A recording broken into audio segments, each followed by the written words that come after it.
Hey, Ollie Matthews here, functional medicine doctor, nutritionist, and health coach to some of the world's highest achieving entrepreneurs. And one of the biggest things that I deal with is people wanting to drop weight and they see that the weight is stopping them from performing at their best. And one of the biggest things stopping them actually dropping the weight is having insulin resistance.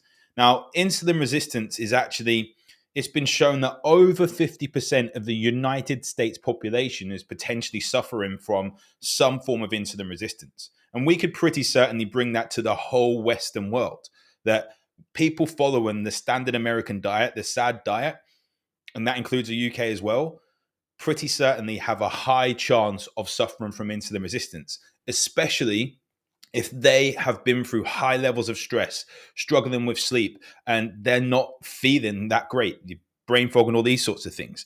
But what actually is it? Now, we have a thing called insulin that when we eat food, our food gets broken down, and especially the carbohydrates get put into the blood as glucose, as sugar. Now, what happens when that comes in? We need that to get shuttled into the cells or into storage sites. Insulin gets produced to grab hold of that glucose, take it to the cells, then gets transported over by a thing called a GLUT4 transporter to go over the phospholipid bilayer of the cell to get into the cell to then produce ATP, adenosine triphosphate energy. Taking a lot of science out of there once again, but we don't need to know about that stuff. Basically, we produce it, it grabs the sugar to then do its work. Now, when we have high levels of stress, exposure to toxins and poor diet, alcohol, all these things that actually come into our system a lot on a day-to-day basis, especially when you're a high achieving entrepreneur, we potentially signal this insulin too much. And eventually we produce it and the cells aren't as reactive to it. So we actually then try and produce more and it's just not working. The cells basically say, look, I'm not going to get hold of that glucose from you and we're not going to do the work. So actually, insulin then stays high. And then we have a surplus of glucose and energy in the blood, which then gets taken and stored as fat. And that then makes it hard to then lose the fat because we need to have a low amount of insulin to then go into fat burning mode, technically. So basically, we eat food, our blood sugar increases, we produce insulin, our muscle cells don't function, or our cells don't function properly as effectively as they need to, insulin remains high. More insulin gets produced because we see the glucose is high. So the signal says we need insulin again. And then that then gets stored as fat. Then we have weight gain, taking a lot of science out of it. And yes, calories in versus calories out does make a massive difference. But if it's insulin resistance that you have, you're going to find it very hard to stay on a calorie restriction because we're going to be causing more stress, which means more water retention. But what are those signs that you are insulin resistant? Well, if you're one person that historically you struggle to drop weight around your midsection, or you carry a lot of abdominal fat or what we call visceral fat, internal fat, this is one of the big signs that is directly related to insulin resistance. The second one is water retention.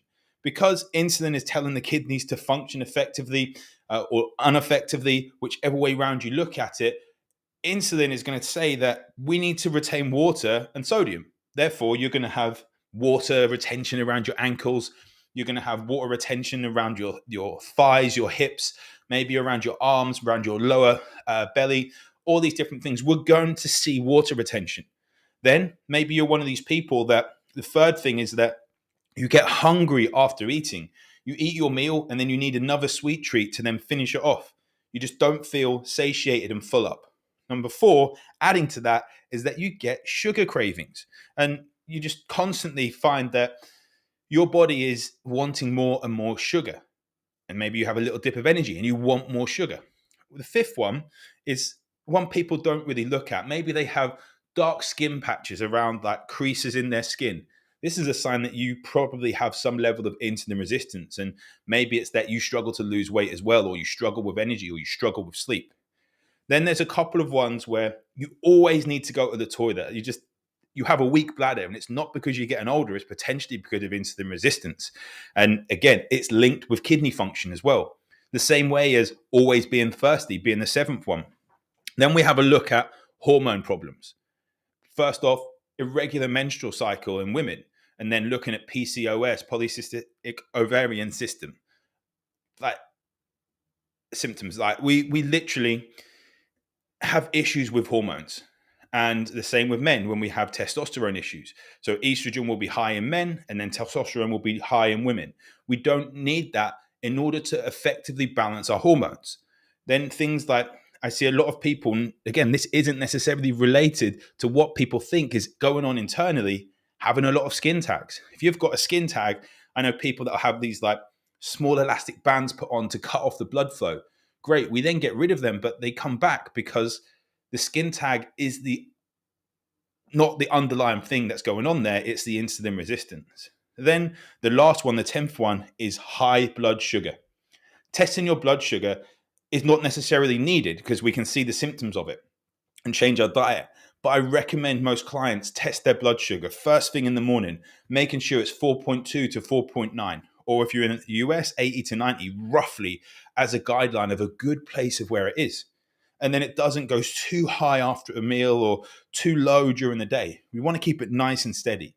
So test it around meals. You can look at meal composition, making sure that we have good levels of protein throughout the day to keep it nice and steady. But how do we improve this? We improve our nutrition. We improve our sleep. They're two of the biggest things that are going to help you to then manage your stress levels, movement, breathing, all these things that are going to help you. But you improve your nutrition, you improve your sleep, you're going to help yourself. But how do we then do that? Well, we eat foods that aren't going to spike our insulin as much as we would normally do. So basically, high insulin response foods are going to be high on the glycemic index.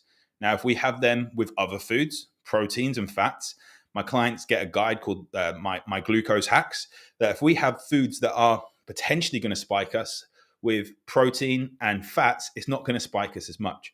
So the key to that is always have proteins and fats with your meals. If you're having carbohydrates, don't demonize them. Just have some less processed foods. Eat less snacks as well. A lot of times with snacks, they're going to be sugary snacks or low protein snacks or covered in carbohydrates that then going to spike your glucose levels, which mean that you're then going to be tired afterwards. You're going to feel unsatiated and want more. The third thing is improve your sleep. Look at the times where you actually eat your food. Can we bring it further forward so you have more time to digest your food before bed? Look at your evening routine. Look at your morning routine, making sure you're able to get 7-8 hours unbroken sleep throughout the night to wake up and start feeling recharged. And then improve your inflammation and your stress levels on your body. That means look at toxin exposure. Look and see if there's mold in your house. Look at toxins in the environment, whether you're exposed to a lot of diesel fumes or chemicals in the air, a lot of pollutants and pesticides in farming counties. All these different things make a lot of impact, or endocrine disruptors like your BPAs, your plastic exposures. Stop drinking. Like when you have a coffee, stop drinking out of the plastic. Try and make sure you take that off at least and just reduce. You're never going to get rid of these totally, but you can reduce them in order to start improving your body's ability to then detoxify through lowered stress and improving these systems. We may need to look into supplementation. I do a blood test with my clients and we look at things like cholesterol levels, liver function, kidney function. We look at inflammation in the blood. We look at seeing where your hormones are at. That allows us to know, do we need supplementation? But even then, even if you do have supplementation and we look into things like berberine and stuff like that, L-carnitine and this sort of thing, glycine, chromium, all this sort of stuff. If we look into that, great. But you still have to do the foundations. You still have to have good sleep, good nutrition, good movement, and be able to breathe effectively and stay hydrated. If you don't do them, we're going to be on supplements for the rest of our lives. And we do not want that. Bad on your bank balance and like your body's not working effectively on its own. That's the most powerful way to improve your health. Get your body to work effectively on its own without the need for loads of supplements. If you need help with that, drop me a message. I am here for you. Go to ojayhealth.com, click the contact me, hit the comments or drop me a message, and let's sort of time to chat. Look forward to speaking to you, and hopefully this has been